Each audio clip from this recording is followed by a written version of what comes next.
I'm an English major and I'm an art history minor. My main medium as an artist is writing, but writing is everything to me. Like, it's literally like visual, it's auditorial, whatever.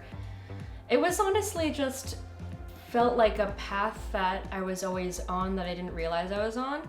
It's more about knowing to me that this is not my job that I do for money. This is the work that I do in my life. Like, this is my life's work. My life's work is to write, whether or not anybody sees that or pays me for that.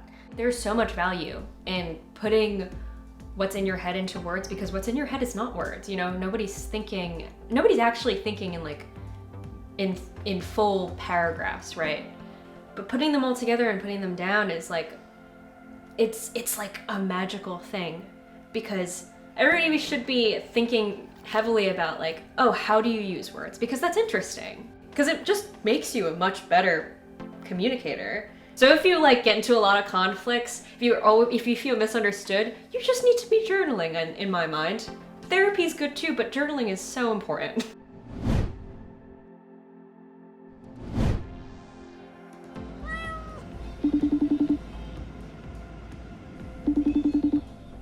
My name's Kapka, and I work mainly in like fibers and print media. I don't have a major because it's kind of interdisciplinary, but I guess print media? I think I just kind of always wanted to. Like, as a kid, even in elementary school, they like made us like choose our jobs. And I was like, I guess it's between a veterinarian and an artist because those seem fun. And then I realized veterinary school was really hard, and I don't like science, so I'm here doing art. My creative process, it's like I tend to sketch and like have it kind of planned out before I start the piece, but during the process, things definitely change. I kind of like to form one, like a structure or like an image, and then I like to like work into it with the materials and colors and stuff like that. But it always kind of surprises me because it's never 100% the same. It kind of forms itself in front of my eyes, which is a little magical. My name is Factor, 23. I do a lot of things, but music is my passion. I work as an EMT, construction. I think I always had a little creativity, like this burst of creativity energy in me. I mean, growing up, I would always try to make like little short videos, movies. In high school, I did that. Like, growing up, I always had a passion to create things. But the music thing didn't really happen until I was in college. And there's a big stigma when you tell people I make music, especially nowadays. It seems like everybody wants to make music, so people, oh, I have a song, they look at you, they judge you. And me being brown, right? No one expects a brown boy to make music. So yeah, I wear the mask. People can't really judge me, my craft, before they hear. I want them to hear it first and then make their judgments about it. Another interesting thing about me is that growing up, my parents didn't really let me listen to American music, especially hip hop, because when they first came here and they heard all the cursing and a lot of the illustrations of the music, they didn't connect with that.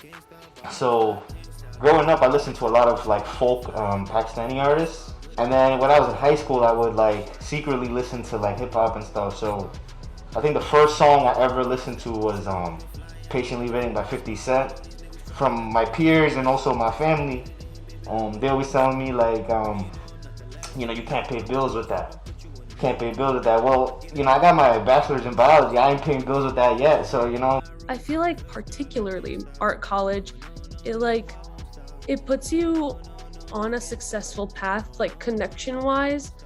But I feel like a lot of other colleges, like genuinely, like you will get a job, definitely. But for art college, you definitely have to like fend for yourself more. Like, there's resources to help. And I do think being here is helping that. But I also don't think it's like unachievable without going to a school like this. College is not for learning just in the classroom. College is for learning in like every aspect of adult life.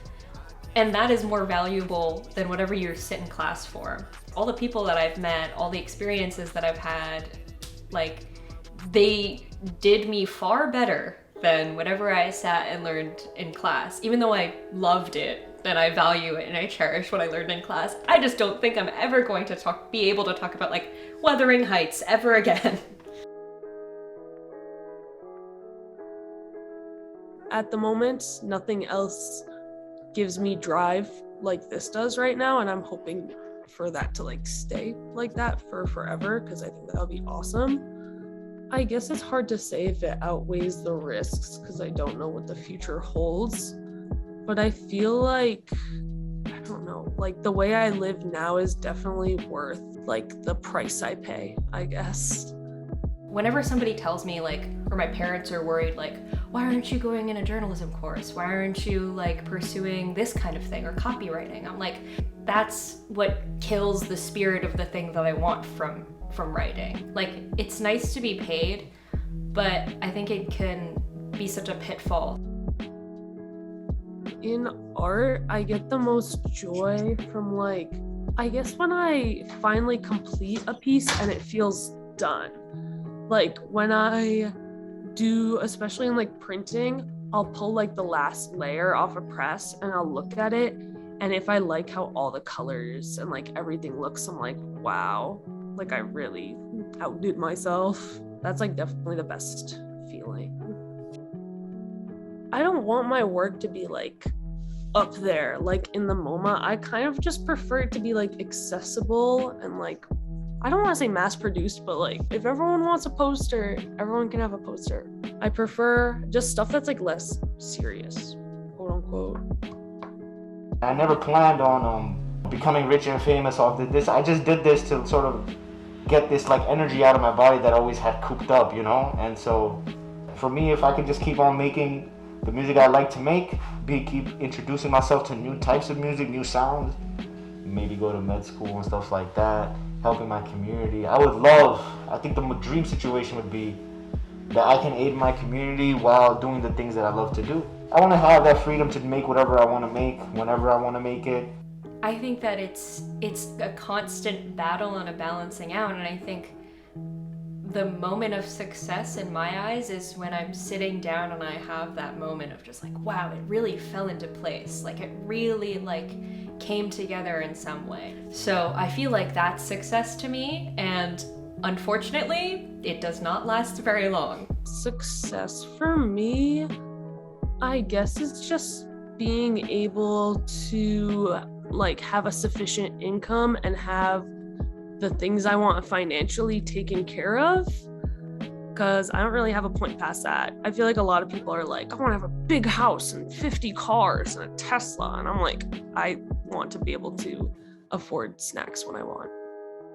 Surviving in the world is important, because how are you supposed to enjoy the fullness of your joy if you're not like alive? Like if you're not truly okay, which is why it's like the art can't save you, right? You have to do other stuff. You have to be a person in the world. You have to be a good friend. You have to be a good child. Like all that stuff is what also contributes to the work, because I don't think that an individual is a what is it? Was the quote that's like, no man is an island, right?